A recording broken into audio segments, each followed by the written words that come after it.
Kita sebagai manusia tidak ada satupun yang tidak bersalah. Semua kita bersalah. Kesalahan itu Rasulullah katakan bertaubat. Kullu bani Adam khata'un wa khairu khata'ina tawwabun. Semua yang anak Adam itu bersalah, dan sebaik-baik orang yang bersalah adalah yang bertaubat. Karena salah dikaitkan dengan taubat, berarti salah yang dimaksud adalah dosa.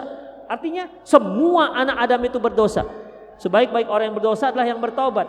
Jadi ketika kita terperosok pada satu dosa dan kita sadar, maka kita harus berusaha bangkit dan meninggalkan dosa tersebut dan istighfar pada Allah Subhanahu wa taala.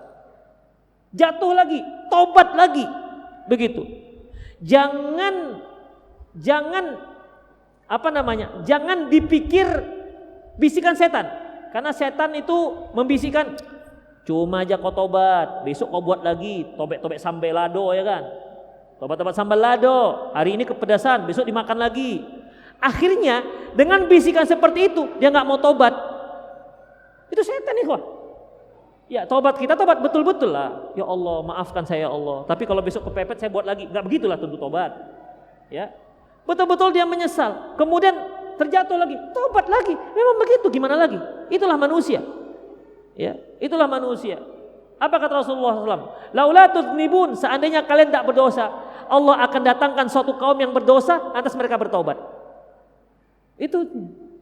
Jadi ikhwah, yang terpenting bagi kita segera taubat atas dosa yang kita lakukan.